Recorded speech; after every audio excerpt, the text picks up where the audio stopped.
تذكر يوما كنت تعانق دمعة الفكر تناجي الله في صبر وترجو رحمة تسري. نحمده ونصلي على رسوله الكريم. اما بعد فاعوذ بالله السميع العليم من الشيطان الرجيم. بسم الله الرحمن الرحيم. رب اشرح لي صدري ويسر لي امري واحلل عقدة من لساني يفقهوا قولي. اس کائنات کی تخلیق کے ساتھ ہی اللہ سبحانہ و تعالیٰ نے جہاں انسان اور دیگر اشیاء کو تخلیق کیا، وہیں پر شر کی قوت شیطان بھی وجود میں آئی اور اس نے اللہ سبحانہ و تعالیٰ کو یہ چیلنج دیا کہ وہ اس کے بندوں کو اس کی راہ سے بھٹکاتا رہے گا. لہذا اس مقصد کی تکمیل کے لیے جو اس نے کام کیا، وہ انسان کے ذہن میں یہ بات ڈالی کہ اس کی جو معتبر ہستیاں ہیں ان کو اگر خوش کرے تو اللہ سبحانہ و تعالیٰ اس سے خوش ہوں گے.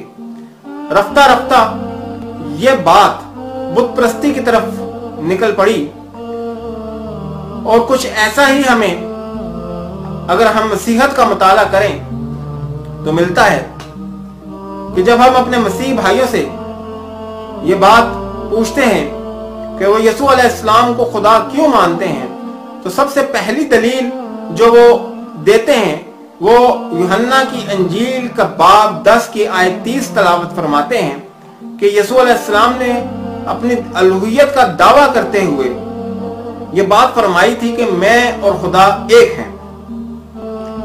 اب اگر اس بات کو ہم پس منظر سے پڑھنا شروع کریں تو ہمیں یہ معلوم ہوتا ہے کہ نہ ہی تو مسیح حضرات لوگوں کو اس کا پس منظر سناتے ہیں اور نہ ہی اس کے آگے کچھ تلاوت کرتے ہیں، اور اگر کر بھی لیں تو اس پر غور و فکر کرنے کی زحمت تو کبھی انہوں نے گوارا ہی نہیں کی.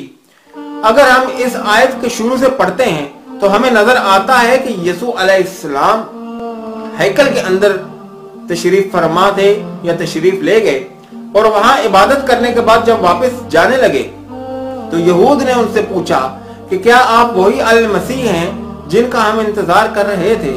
تو یسوع نے کہا کہ تم تو میرے ساتھی نہیں لگتے، تم میری بھیڑے نہیں ہو.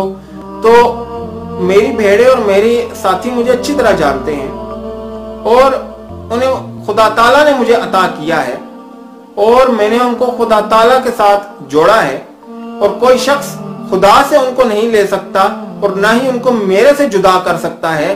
میں اور خدا اس مقصد میں ایک ہیں. یہ تمثیلاً گفتگو تھی، میں نے اپنے الفاظ میں بیان کی.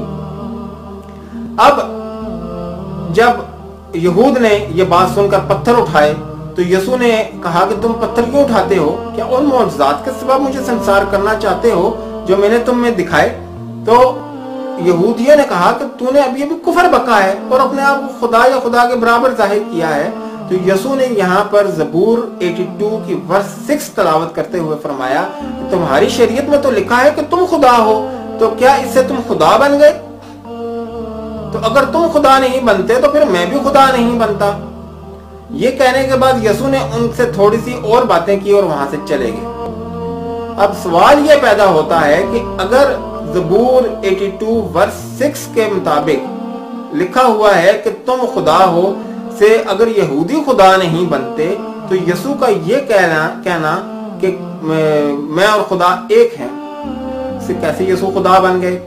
پھر اگر یسوع نے دعوی الوہیت کیا تھا تو یسوع کو اپنے دعوے پر اڑ جانا چاہیے تھا، پھر چاہے نتائج کچھ بھی نکلتے.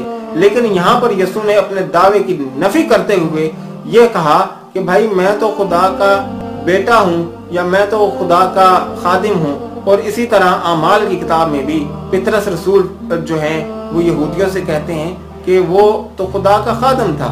تو میں یہاں پر مسیح بھائیوں سے صرف اتنی درخواست کروں گا، صرف اتنی التجا کروں گا کہ جو بات جو پیغام یسوع نے دیا تھا اس پر ایمان لے آئیں اور ایک اللہ پر ایمان لائیں جس کے سوا کوئی قادر مطلق نہیں، جس کے علاوہ کوئی خدا نہیں. کیونکہ یسوع علیہ السلام نے یوحنا کے ہی باب 17 کی آیت 3 میں فرمایا ہے کہ ہمیشہ کی زندگی یہ ہے کہ وہ اس خدائے واحد کو اکیلا جانے جس نے یسوع علیہ السلام کو بھیجا ہے۔ تو ہم سب کا یہ فرض بنتا ہے کہ ہم ایک اللہ کی عبادت کریں اور اس کے ساتھ کسی کو شریک نہ ٹھہرائیں۔ وآخر دعوانا الحمدللہ رب العالمین برحمتک یا ارحم الراحمین۔ السلام علیکم ورحمۃ اللہ وبرکاتہ۔